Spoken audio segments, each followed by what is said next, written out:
Wellington Dukes TV is brought to you by the Sandbanks Bar and Grill. Dukes fans, stop by the Sandbanks Bar and Grill on any home game night wearing your Dukes gear to receive 10% off your meal. The Sandbanks Bar and Grill, 153 Main Street, Wellington, Ontario. It's always better by the water.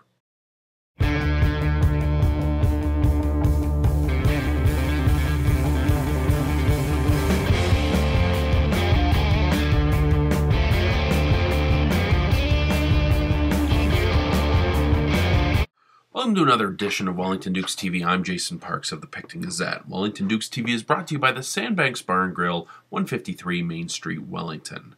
Well, Dukes fans, 52 games has brought us to this. With one regular game left in the OJHL season, the Wellington Dukes are locked into 5th place in the Northeast Conference, and it appears they'll play the Whitby Fury, although that could change if the Cobourg Cougars drop a game to the Georgetown Raiders this weekend.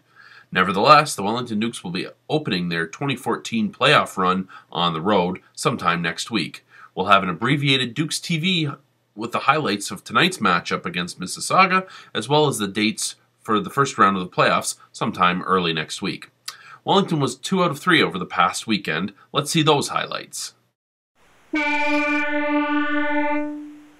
The Dukes and the Golden Hawks facing off for the final time this regular season, and the Hawks are to be congratulated for the Pink in the Rink Cancer Research Fund raising event, which raised over $10,000 for the Canadian Cancer Society. In the first, Wellington will give the puck away in their own end. It will eventually come out to Tyler Maya, and his point blast will beat Tyson Teichman, and it's 1-0. In the second, the Dukes will get 13 shots on Denny Dubelstein, but he was solid, shutting the door. The Dukes will again turn the puck over in their own end, and Hunter Fargy will get this goal as it puts the Hawks up 2-0.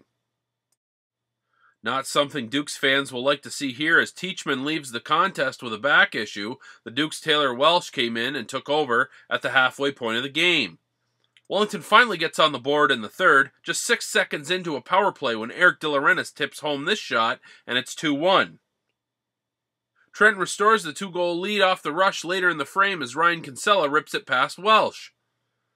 Just over a minute left and Wellington carrying the play, Mike Robinson will head up the ice and get the wrist shot past Dubelstein, and it's 3-2 Trenton with the 65 seconds left. Wellington would press for an equalizer, but they can't get lucky around Dubelstein, and the buzzer sounds as Trenton takes it 3-2. Wellington and Hamilton hooking up Sunday. These teams last met way back in October. Dukes get off to a fast start as Eric De Laurentiis will keep and shoot on this rush to make it 1-0.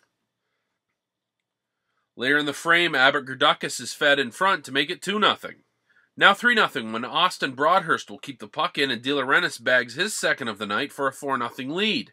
Hamilton would get 2 of those back, but Luke Brown scored a power play goal late in the frame to make it 5-2 heading to the break. In the third, Gerdukis will get his second of the contest, then Stephen Deeg will dance in and cap it as the Dukes beat the Red Wings 7-2.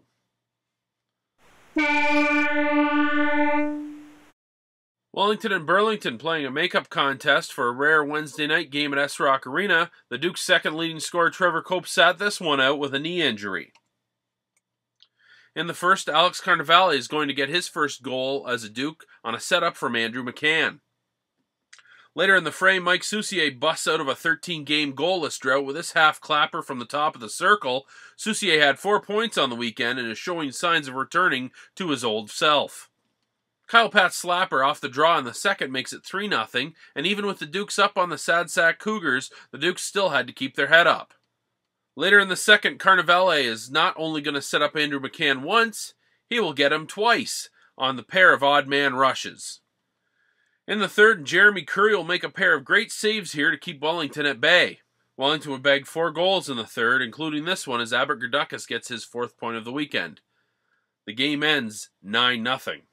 Teichman could play tonight, but he may get one more night off. Cope's prognosis is unknown, but given that he was on crutches on Wednesday evening, you'd have to think that he'd be out for the first round.